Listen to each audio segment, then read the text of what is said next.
लगभग हर औद्योगिक स्थल बिजली नियंत्रण प्रणाली, काम करने के वातावरण और यहां तक के उत्पादों के निर्माण के लिए ऊष्मीय ऊर्जा यानी थर्मल एनर्जी के ट्रांसफर पर निर्भर करता है। तो इंजीनियर इसे कैसे नियंत्रित करते हैं? आज के वीडियो में हम यही दिखाने जा रहे हैं।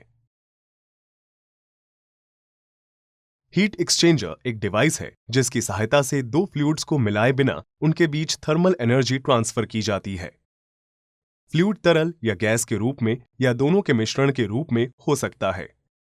उदाहरण के लिए यह तेल लेते हैं, हमें इसका तापमान बढ़ाना है, लेकिन हम सीधे स्टोरेज यूनिट को गर्म नहीं करना चाहते। इसके बजाय हम थोड़ा पानी उबालेंगे और उसे हीट एक्सचेंजर में ले जाएंगे। आमतौर पर तेल को भी हीट एक्सचेंजर में ले जाते हैं, जहां यह गर्म पानी की ऊष्मा सोख लेता है। गर्म पानी की थर्मल एनर्जी धातु की दीवार से होकर तेल में जाती है। पानी और तेल कभी मिक्स नहीं होते या संपर्क में नहीं आते, वे हमेशा पूरी तरह से अलग रहते हैं। ऊष्मा ट्रांसफर करने के लिए तापमान में अंतर होना चाहिए और ऊष्मा हमेशा गर्म से ठंडे की ओर जाती है। हम हीट एक्सचेंजर में ठंडा पानी डालकर तेल को ठंडा भी कर सकते हैं। ठंडा पानी तेल की ऊष्मा सोख लेता है।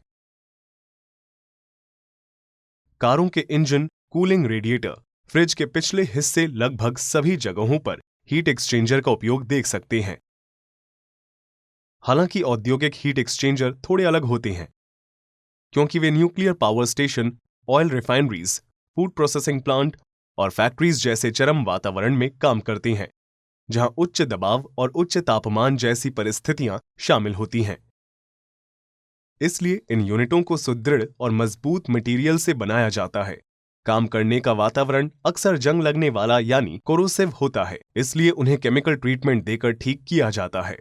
ये हीट एक्सचेंजर पानी, वाष्प, हवा, refrigerant, oil, chemical, gas, food product जैसे फ्लूइड हैंडल करते हैं। औद्योगिक हीट एक्सचेंजर 5 प्रकार के होते हैं, हालांकि हर डिजाइन की कई विविधताएं मिल सकती हैं।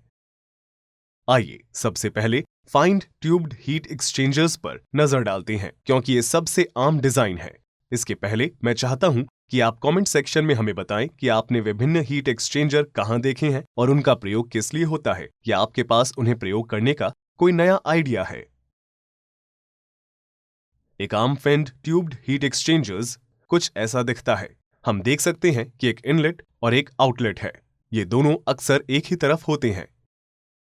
ये कनेक्शन आमतौर पर फ्लैंज्ड होते हैं, यानी इनके किनारे निकले हुए होते हैं, लेकिन एप्लीकेशन और फ्लूइड के दबाव के अनुसार ये थ्रेडेड या सोल्डर्ड हो सकते हैं। इनलेट और आउटलेट के बीच एक ट्यूब है जिसमें एक वर्किंग फ्लूइड होगा, जैसे गर्म पानी। ट्यूब धातु की कई परतों से ढकी होती है, जिन्हें फिन्स कहते हैं। फिन्स ट्यूब की दीवार का सरफेस एरिया भी बढ़ाते हैं, जिससे अधिक ऊष्मा ट्रांसफर हो सकती है। दूसरा फ्लूइड, जैसे आसपास की हवा, इस ट्यूब के बाहर फिन्स के बीच होगी। दोनों फ्लूइड कभी मिक्स नहीं होंगे। गर्म पानी की ऊष्मा ट्यूब की दीवारों से होते हुए हवा में चली जाएगी। पानी की ऊष्मा पाइप की दीवारों से गुजरते हुए फिन्स में चली जाएगी। फिन सरफेस एरिया बढ़ा देते हैं और हवा की धारा के साथ संपर्क बढ़ जाता है, जिससे हीट बेहतर तरीके से ट्रांसफर होती है। कुछ डिजाइनों में फ्लूइड ट्यूब की पूरी लंबाई में बहता है। कुछ डिजाइनों में फ्लूइड एक ही समय में कई ट्यूबों में बहता है। ट्यूबों में वितरित करने के लिए ये इनलेट और आउटलेट पर एक हेडर से जुड़े होते हैं। उदाहरण के लिए, अंदर आने वाली हवा को ठंडा करने के लिए इनका प्रयोग टरबाइन पावर स्टेशन में किया जाता है। हवा टरबाइन में खींच ली जाती है और कंबस्ट होती है। इससे टरबाइन गर्म और आर्द्र वातावरण में भी ऑप्टिमल परफॉर्मेंस देता है। चिलर हीट एक्सचेंजर में ठंडा पानी पंप करता है, फिर पानी ट्यूब से होकर बहता है। आसपास की गर्म हवा ट्यूब के बाहर बह रही है। थर्मल एनर्जी गर्म हवा से ठंडे पानी में ट्रांसफर हो जाती है। हवा ठंडी होकर टरबाइन में जाती है। पानी गर्म होकर वापस चिलर की ओर जाता है, जहां पर अतिरिक्त ऊष्मा वातावरण में निकाल दी जाती है। शेल और ट्यूब हीट एक्सचेंजर्स कुछ ऐसे दिखते हैं। इस तरह के डिजाइन में हीट एक्सचेंजर के अंत में फ्लूइड 1 के लिए इनलेट और आउटलेट होता है, जिसे हेडर कहते हैं। फिर मुख्य बॉडी में फ्लूइड 2 के लिए एक और इनलेट आउटलेट होता है जिसे शेल कहते हैं। यूनिट के अंदर ट्यूब होती है जिन्हें मोड़कर ट्यूब प्लेट में लूप की तरह लगाया गया है। ट्यूब प्लेट शेल और हेडर के बीच होती है। ट्यूब कुछ बैफल्स से होकर भी गुजरती है जो धातु की बनी शीट हैं। हम थोड़ी ही देर में देखेंगे कि ये कैसे काम करती है। हेडर और ट्यूबों को सफाई, रखरखाव और मरम्मत के लिए निकाला जा सकता है। हेडर के अंदर धातु की एक शीट होती है जिसे डिवाइडर या पार्टीशन कहते हैं। यह ट्यूब के सिरों को अलग अलग करती है जिससे फ्लूइड हीट एक्सचेंजर की ट्यूबों में अंदर और बाहर जा सके। फ्लूइड 1 हेडर से होकर ट्यूब और उनके आसपास प्रवाहित होगा, फिर वापस हेडर में आ जाएगा। फ्लूइड 2 शेल में जाएगा और ट्यूबों को बाहर से घेर लेगा। बैफल्स आंशिक रूप से प्रवाह को रोकते हैं जिससे फ्लूइड को कई बार घूमना पड़ता है और प्रवाह अशांत हो जाता है। इससे फ्लूइड 2 अच्छे से मिक्स हो जाता है और अधिकतम ऊष्मा ट्रांसफर हो सकती है। उदाहरण के लिए, दवाओं के कारखाने में भाप बॉयलर से शेल में जाती है जो ट्यूबों को घेर लेती है।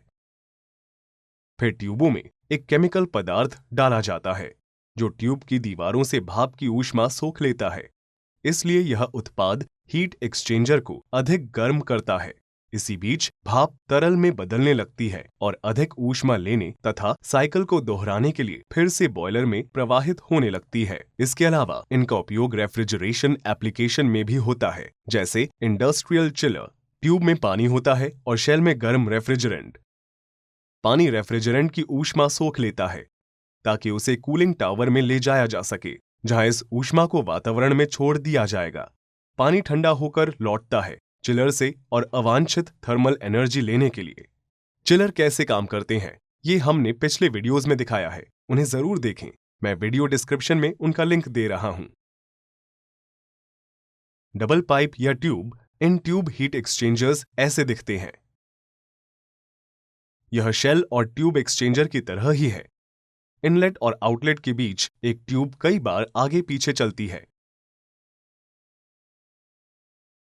यह एक अन्य इनलेट और आउटलेट के साथ शेल से घिरा हुआ है। धातु का एक फ्रेम इस यूनिट को एक जगह रखता है। आमतौर पर ये स्टेनलेस स्टील के बने होते हैं। एक फ्लूइड ट्यूब से बहता है और दूसरा शेल से। दोनों फ्लूइड ट्यूब की दीवार के कारण एक दूसरे से अलग रहते हैं और इस दीवार के जरिए थर्मल एनर्जी ट्रांसफर करते हैं। अलग कॉन्फ़िगरेशन होने से तापमान प्रोफाइल और हीट ट्रांसफर भी अलग हो जाता है। इस डिजाइन में हीट ट्रांसफर के लिए हर सिरे के मोड़ का प्रयोग नहीं होता है और वहां ऊष्मा बर्बाद हो जाती है। हालांकि इस हीट एक्सचेंजर को बनाना आसान और सस्ता है।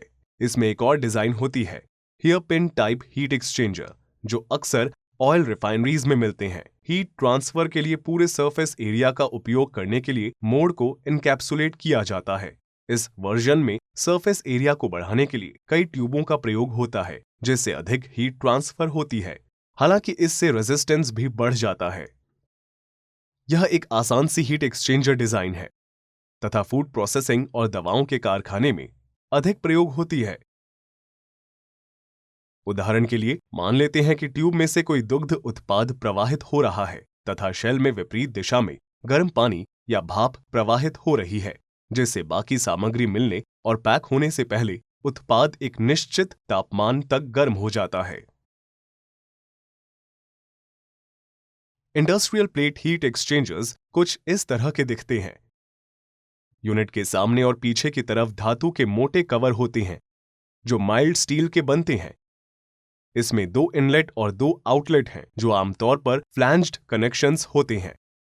अधिकतर डिजाइनों में हम जानते हैं कि चारों पोर्ट फ्रंट प्लेट पर होते हैं ताकि भविष्य में जरूरत पड़ने पर हीट एक्सचेंजर को बढ़ाया या घटाया जा सके।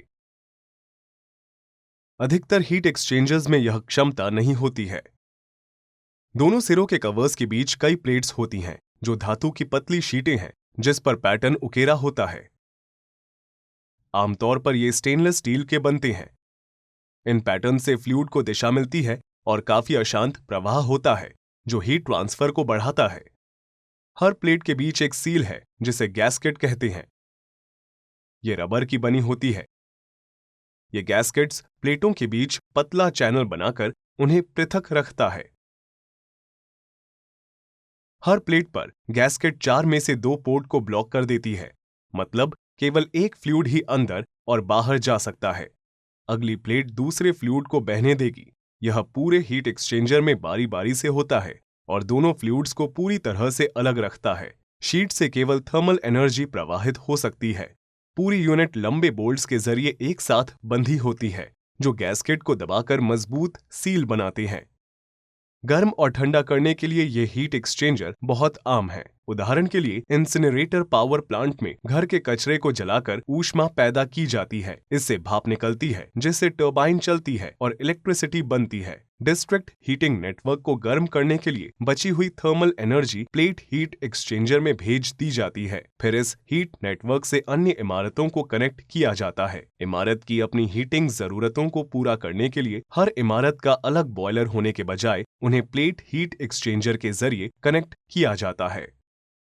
स्पाइरल हीट एक्सचेंजर्स कुछ ऐसे दिखते हैं। सामने की ओर फ्लैंज्ड इनलेट है और ऊपर आउटलेट है। दूसरे फ्लूइड के लिए इनलेट ऊपर है और आउटलेट पीछे है। सिरों की प्लेट के अंदर धातु की 2 शीटें हैं, जिन्हें चैनल बनाने के लिए इंटीरियर के चारों ओर कुंडली के रूप में लगाया गया है। इनमें से फ्लूइड बहेगा।